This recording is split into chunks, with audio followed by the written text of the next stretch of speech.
আসসালামু আলাইকুম, welcome to my page নীলাইস কেক বাড়ি। আপনারা সবাই কেমন আছেন? আলহামদুলিল্লাহ, আল্লাহর অশেষ রহমতে আমিও ভালো আছি। আজকে 2 pound chocolate cake decoration share করতে চলে আসলাম। এই চকলেট কেকটা যে নিয়েছে তার গল্প করব আজকে। একটা পরিচিত বড় আপু, আসলে তার গল্প করার মতো অনেক কথা আছে। সে অত্যন্ত একজন ভালো মানুষ। আমি যখন কেকের কাজ শুরু করি ফার্স্ট, তখন সে আমার কাছে একটা কেক অর্ডার করে তার মেয়ের জন্য। আমি আসলে বুঝে উঠতে পারিনি যে কেকটা আসলে ওর ড্রেসের সঙ্গে ম্যাচিং ছিল। আমাকে বলছিল হচ্ছে যে হোয়াইটের ভিতরে, মানে যে কেকটা দিয়েছিল সেটা হালকা একটু হচ্ছে যে ঘিয়ে কালার টাইপের, কিন্তু ওর ড্রেসটা ছিল ফুল সাদা।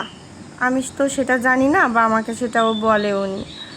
আমি ফুল করে ফেলছি, মানে একটু হলুদ টাইপের হয়ে গেছে, একটু বেশি ডিপ হয়ে গেছে আর কি। তো যাই হোক, কেকটা আমি যে নিয়ে দিয়েছি, দেওয়ার পরে চলে আসছি ডেলিভারি দিয়ে। মেয়েটা বাসায় যে খুবই কান্নাকাটি করছে যে আম্মু আমার কী কেক দিল, আমার ড্রেসের সঙ্গে ম্যাচিং হয়নি। এই নিয়ে খুব রাগারাগি। কেক খেতে কোনো অসুবিধা হয়নি, বাট কালারে একটু ঝামেলা হয়ে গেছে। আমি তো ধরেই নিছি আপু কখনো হয়তো বা আমার থেকে আর কেক নেবে না। যাই হোক, সেই বিষয় চলে গেল। এরপরে আমাকে ফোন দিয়ে বলল মনি কেক লাগবে।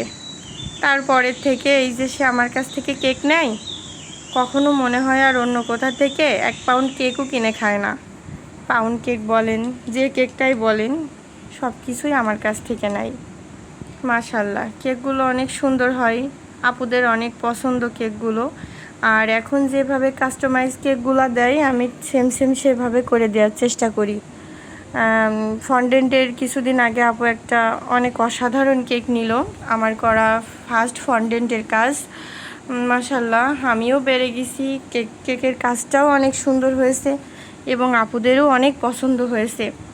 আমি তো ভাবতেই পারিনি যে ফন্ডেন্ট দিয়ে ফার্স্ট কাজ আমি এত সুন্দর করে করতে পারবো। আপু আসলে এত বিশ্বাস করে যে আমাকে দিয়েছে, এটাই আমার কাছে অনেক বড় কিছু। তা আপুকে অনেক অনেক ধন্যবাদ যে সে আমাকে ভরসা করে এবং আমার থেকে কেকগুলো নেয়, এবং কেকগুলো খেয়ে তার খুবই ভালো লাগে। তাদের জন্য অনেক দোয়া শুভকামনা থাকলো। আপু যেন আমার কাছ থেকেই সবসময় কেকগুলো নেয় এবং আমার পাশে থাকে, আমাকে সহযোগিতা করে। এই তো কেকগুলো রেডি হয়ে গেল, আলহামদুলিল্লাহ।